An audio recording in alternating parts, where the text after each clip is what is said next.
不動産屋さんが語る実話怪談です。今回は怪談というより少し不思議な話です。これはうちの会社で管理しているワンルームマンションで起きた話です。私の仕事はテナントさんの家賃を管理することでした。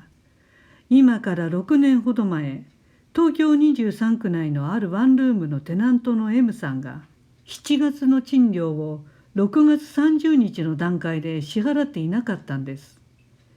M さんは一人暮らしで、そのワンルームに長いこと住んでる方で、毎月きっちり家賃を遅れずに支払っていました。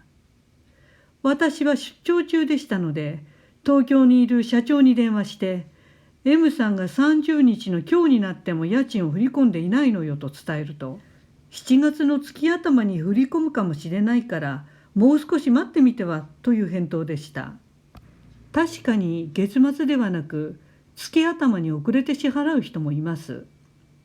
今日30日に振り込んでいたら、借金確認は明日になるわけで、私が心配するほどのことではないのです。ただ、なぜかこの時、私はすごく胸騒ぎがしたんです。早く確認しないとまずいという不安が押し寄せてきました。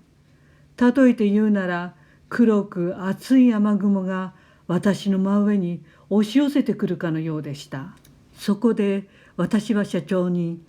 M さんに連絡して確認してください。すごい胸騒ぎがします。私、M さん、死んでると思う。と言いました。なぜか私は M さんがすでに亡くなっていると感じたのです。私がうるさく確認してくださいと社長に頼んだので、その後すぐに対応してくれました。社長はまず M さんに連絡し、つながらなかったので、その次に M さんの勤め先のタクシー会社に連絡しました。すると M さんは病気で入院していますので、しばらく会社を休んでおります。ということでした。ああ、だから家賃が振り込めないんだ。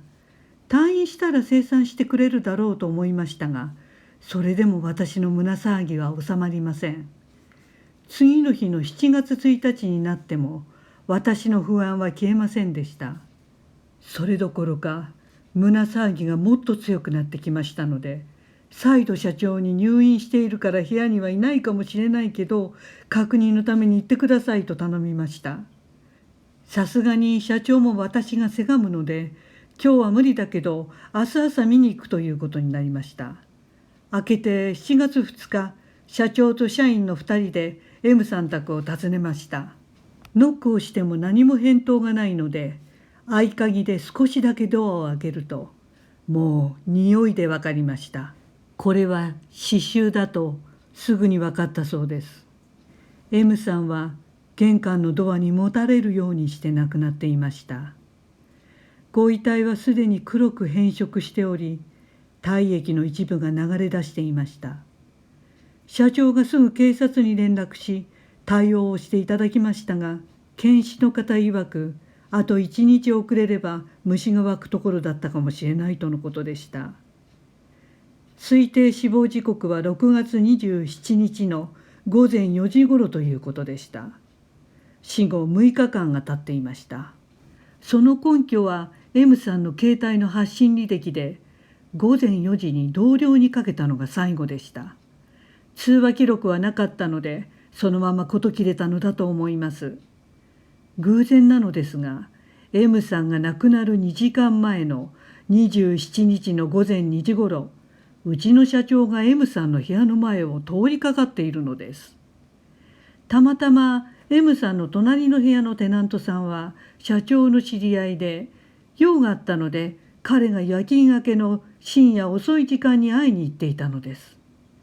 その時 M さんのドアに水漏れがあるという注意書きの張り紙を見ているのです。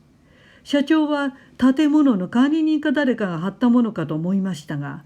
うちには水漏れの報告が来ていなかったことと、M さんは夜勤があることを知っていたので、まだ張り紙を見てないのだろうと思い、また深夜でしたので対応ができませんでした。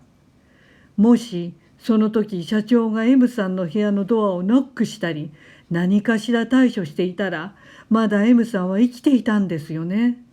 事切れる2時間前でしたから、救急車を呼べば助かったかもしれません。M さんを守っている何かが引き合わせようとしていたのでしょうか。